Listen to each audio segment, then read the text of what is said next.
that you do during the season, in the off season, and so that's just a part of basketball. But I'll coach the guys that are going to be here. Jacque, is there a preset plan for what you do and how you handle Victor this year?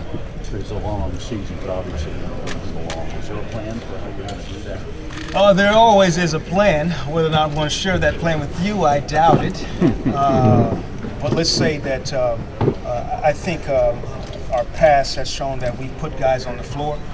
That's the greatest way for them to learn this game at this level. He'll have his chance to be on the floor, but he'll earn those minutes at the same time. He's a guy that's going to bring a certain amount of work ethic to our practice and games that I think our fans will be excited to see. Coach, what did you learn last year, start to finish, and how are you implementing maybe some of those changes starting tomorrow? I think the greatest thing is I take each year as an individual team. The guys learned more about me last year. I learned about them. I won't have one single practice plan that I had from last year. I'll treat this team individually, and that'll be my approach. Coach, what's going to be the biggest difference from year one of coaching for you and year two right in this season? I think for me, I'll stay the course. The leadership starts with how I approach practice, how my demeanor is, my work, and my ability to stay hungry as an individual, and hopefully that I lead that work. So that doesn't change. There's a bit of a transition this summer. A lot of guys who are here working out, physical training staff, Dill coming in. What does he add into the roster? What effect do you think that transition has? I think overall, for a lot of our guys, this was their first off-season training as professional athletes. And so you think you're in shape. When you come to this league, you're not. And so that challenge mentally and physically. And they did a great job of physically taking care of that, of being in the weight room, eating better, putting themselves condition-wise to be better off. And so that's a challenge of being a professional athlete. Coach, this team will make the playoffs if blank. If you ask the question that way, I don't want to answer it that way. What do you think this team needs to do to make the playoffs?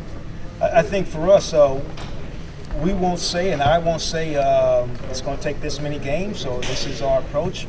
What we will do is each and every day get better. We'll be a better team than we were last year. We'll work extremely hard, and where that leads us, we'll see. Coach, what are you expecting some of the veterans and even some of the non-roster guys to bring to this training camp?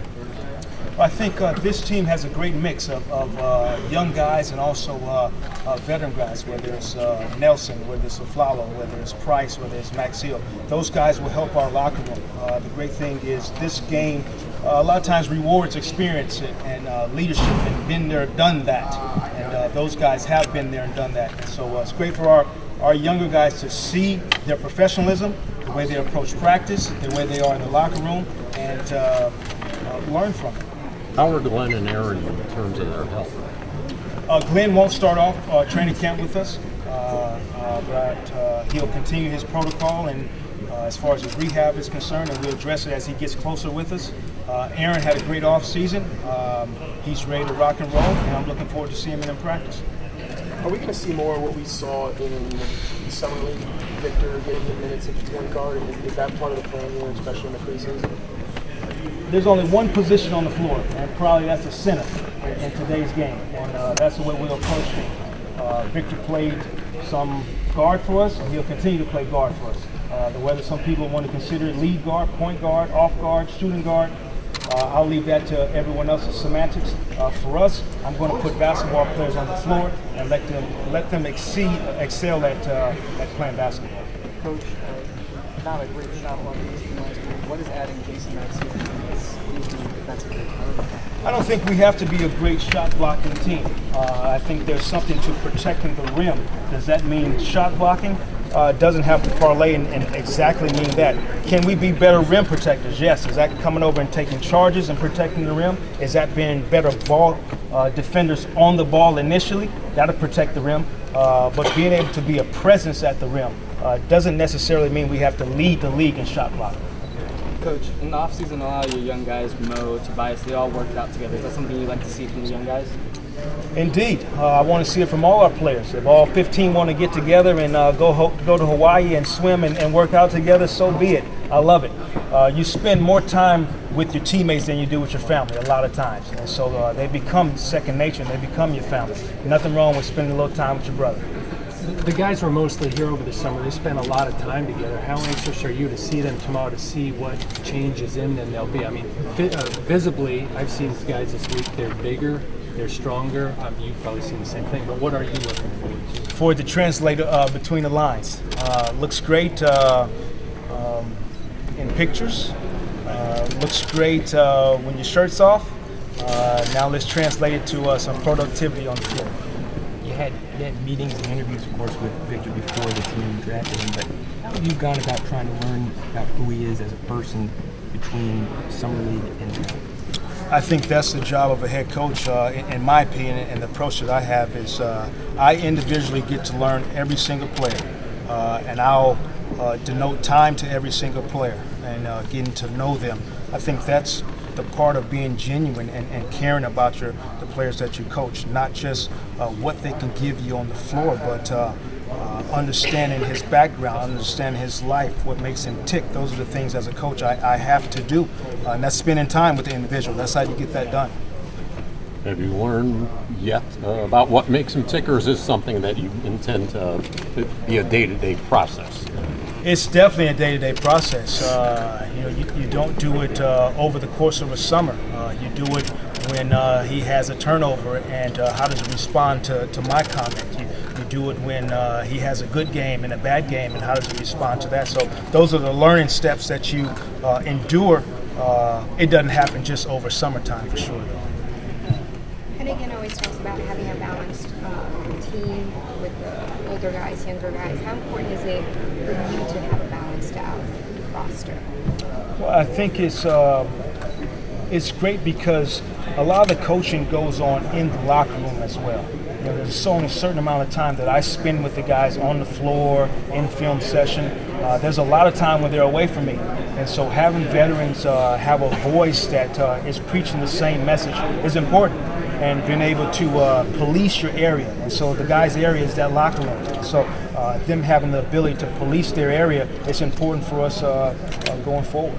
Jacque, this organization went from contender to last year the worst record in the NBA. What's your message to the fan base who struggle to live with that reality? It is a reality. That's the first part of it. You have to understand it and accept it, and you move forward.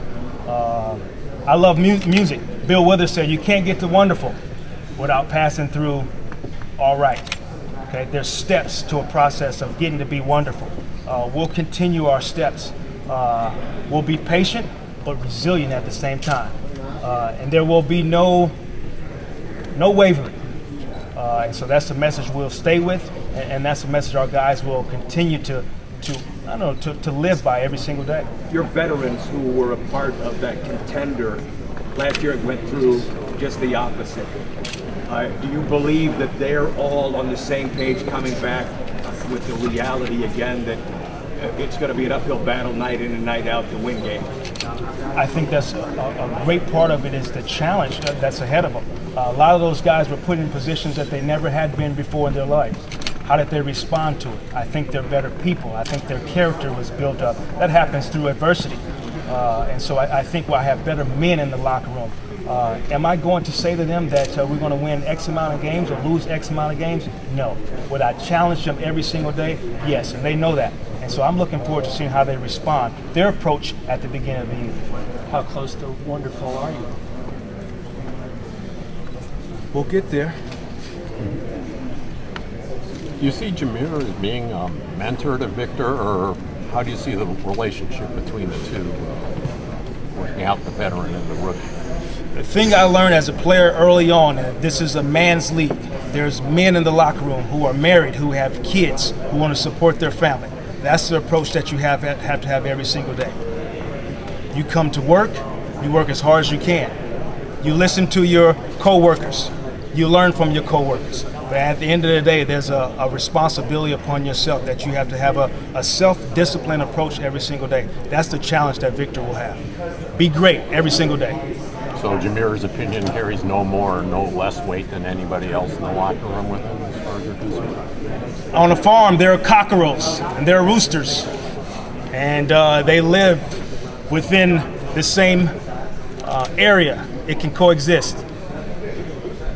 You want to know what a cockerel is? No, that was It's like I think it's an immature, like not immature, but a young chicken, like I think not even over a year. I think that's what that is. Oh, that was cliche.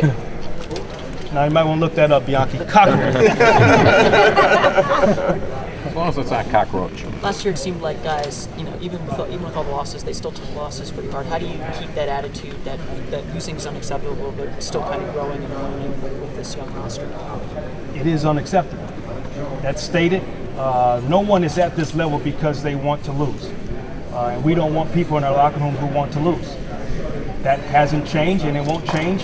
And I want guys to take it hard and serious when we lose. But understand there's a process to get to winning at the same time.